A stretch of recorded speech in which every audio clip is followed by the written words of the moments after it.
we need to talk about Rivian, the company producing this cool electric SUV and widely regarded as a potential serious competitor to Tesla.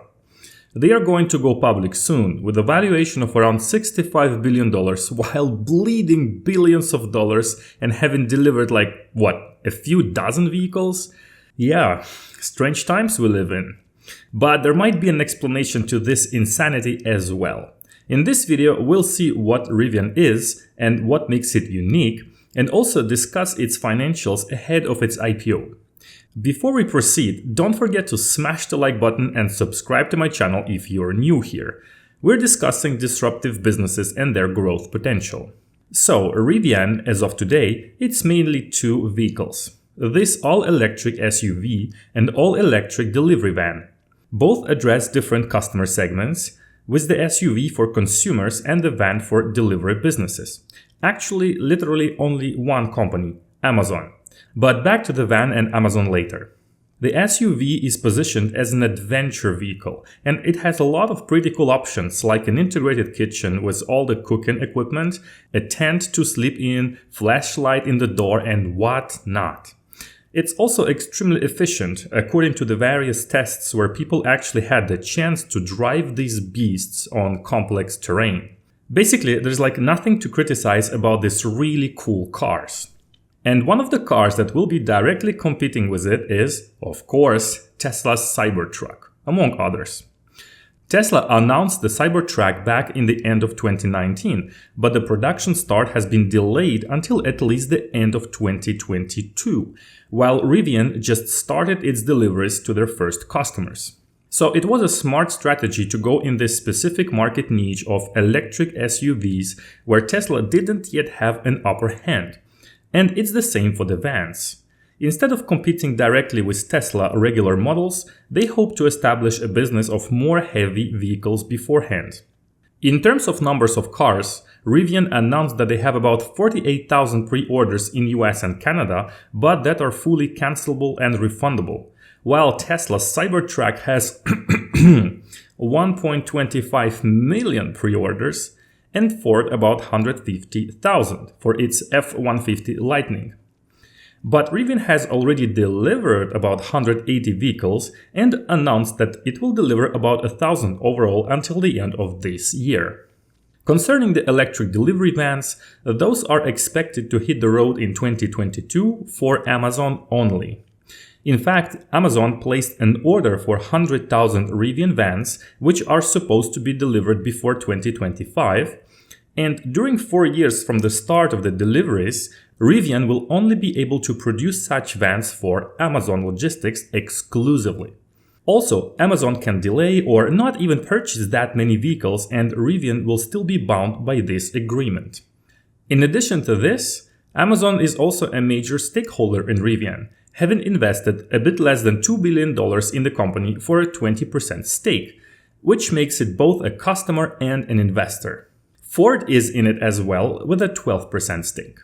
So here is where things get interesting. The brand Amazon attached to Rivian and mentioned 80 times in its IPO prospectus just shows how it's both an advantage for them and also a threat. It gives Amazon a lot of power over the company, but at the same time helps give it massive credibility and media attention, which they will desperately need. In fact, a $65 billion market cap makes it one of the largest IPOs of the last decade, next to companies like Facebook and Uber, while having delivered virtually no vehicles and literally bleeding more than $2 billion per year. So, does it make any sense? Well, according to traditional economics, not at all. This article explains nicely why Rivian should rather be valued at about $13 billion at this point. Rivian's $52 billion valuation, which was already increased by the way, implies that Rivian will sell 2 million vehicles in 2030, or nearly 2.5 times the number of Tesla vehicles produced over the past 12 months, which of course is extremely unlikely. Especially that compared to Tesla and its 1.2 trillion valuation, Rivian is way too far behind in terms of production capacity, charging network, and doesn't have other business branches. Also, SUVs are really a North American thing, and the international numbers won't be comparable once they start deliveries in other countries. Where Tesla can sell Model 3s like hotcakes pretty much anywhere in the world to the point of becoming the most sold car in Europe, even including gas-powered cars, it won't be the same for SUVs. Especially so in Europe, where people are used to small-sized cars to fit in narrow streets of older cities. But then again, Tesla's valuation itself still doesn't make any sense according to traditional economics either. So, what gives? That's where we need to switch to the new paradigm, the Elonomics. Tesla is a one-of-a-kind story where an absolutely new car manufacturer established itself as a major player and changed the industry forever. Otherwise, all car manufacturers are old and go back decades because it's so complex and takes so much time to build plants and supply chains. Tesla was close to bankruptcy several times and barely made it out alive, in biggest part thanks to, well, Elon Musk. He's a genius marketeer and managed to create a sort of cult around himself and his brands like Tesla and SpaceX. So people kept believing in him despite everything and pouring money into his projects until eventually Tesla became profitable for the first time 18 years later. 18 freaking years. It seems a lot, but it's not much compared to brands like Ford or BMW, which are more than 100 years old. In this time frame, 20 years is nothing to beat such incumbents. So other entrepreneurs are looking at this and thinking, maybe I also could launch an electric car brand and reproduce this achievement. Especially that electric vehicles are having everything going for them at this point in time where energy becomes more and more expensive. It wouldn't even be surprising if EVs prices started going up as more and more people will want to switch from their internal combustion engine cars as soon as possible.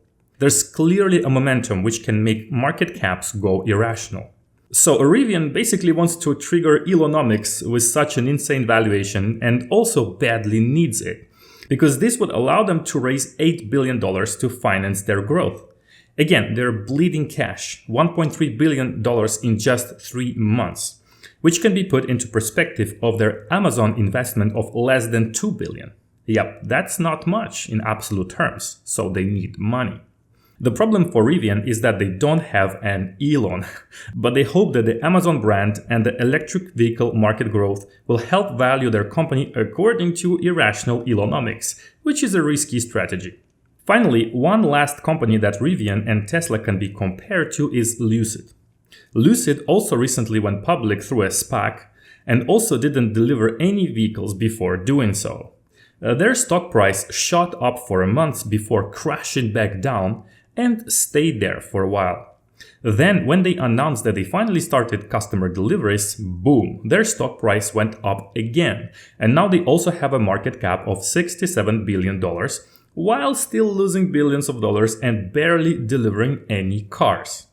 Lucid's stock market story so far proves that Rivian indeed has a good shot of triggering the same pattern, but since none of this really makes any sense, it's clearly random.